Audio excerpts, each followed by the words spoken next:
On a raconté l'histoire de l'exploitation des mines de l'Ituri et du Kivu, du Nord Kivu, par les Rwandais et leurs alliés, le M23.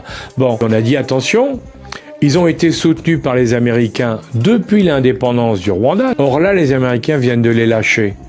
Eh ben, c'est confirmé. Vous avez pu voir qu'il y a une négociation qui est en train de se faire depuis un petit peu de temps maintenant entre la République démocratique du Congo et les États-Unis pour exploiter les mines. On lâche le Rwanda, on passe de l'autre côté en oubliant complètement que c'est les compagnies minières américaines qui exploitaient depuis le Rwanda les mines du Congo. Eh ben là, on lâche le Rwanda, on passe de l'autre côté, on va le faire maintenant avec le gouvernement légitime du Congo. Regardez ce qui vient de se passer, regardez les négociations américaines. And we're joined today by a very, very brave and wonderful man.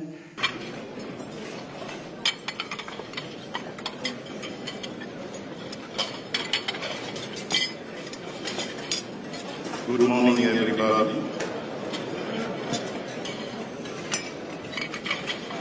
Voilà, je tiens à remercier le président Donald Trump pour l'accueil qui m'a été réservé à ma délégation et à moi-même. Et je tiens à remercier les organisateurs pour leur invitation et surtout l'honneur qu'ils me font de pouvoir être le premier chef d'État africain à adresser une prière lors de cet événement mondialement connu. Prions. Dieu Tout-Puissant, Père de miséricorde et Dieu de toute consolation, toi qui es le maître des temps et des circonstances, le juste juge et le prince de la paix, nous te rendons grâce pour le souffle de vie et élevons vers toi une même prière au-delà de nos langues, de nos histoires et de nos intérêts. Partant de cette considération, nous nous appuyons sur cette parole tirée de l'Évangile selon Matthieu, au chapitre 5, verset 9.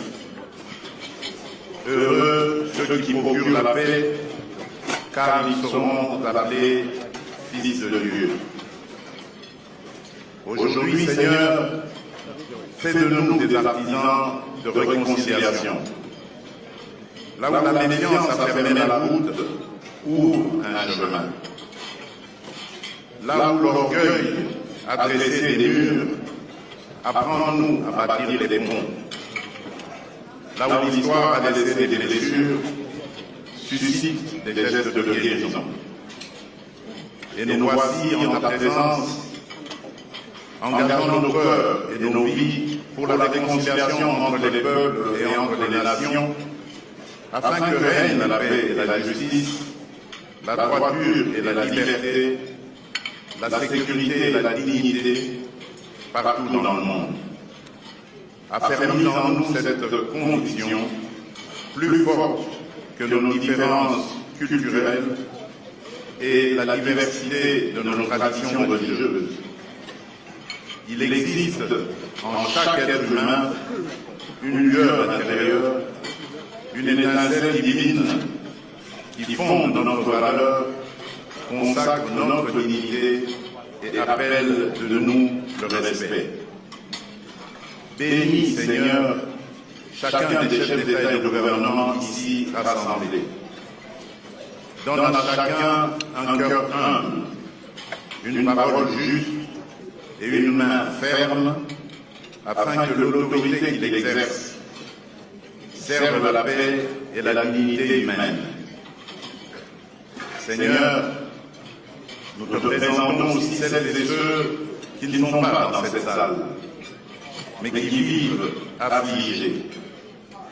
Les victimes des guerres, de la violence, du terrorisme, les réfugiés et les déplacés, les enfants privés d'avenir par la misère, les hommes et les femmes éprouvés par l'injustice et les inégalités. Que leur visage et leurs larmes soient pour nous un appel permanent à des politiques courageuses de réconciliation, à des gestes concrets de justice et d'équité, et à des choix responsables qui préservent la vie et rendent l'espérance possible.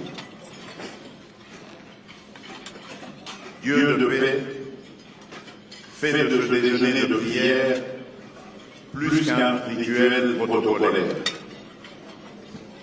Que ce temps de prière fasse naître en chacun de nous des engagements sincères afin qu'individuellement et collectivement nous sachions répondre avec lucidité, courage et solidarité aux défis qui se dressent devant l'humanité.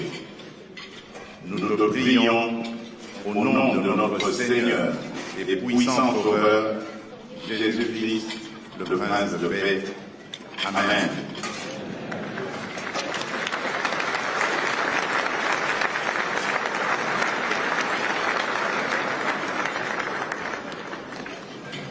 Thank you, Mr. President.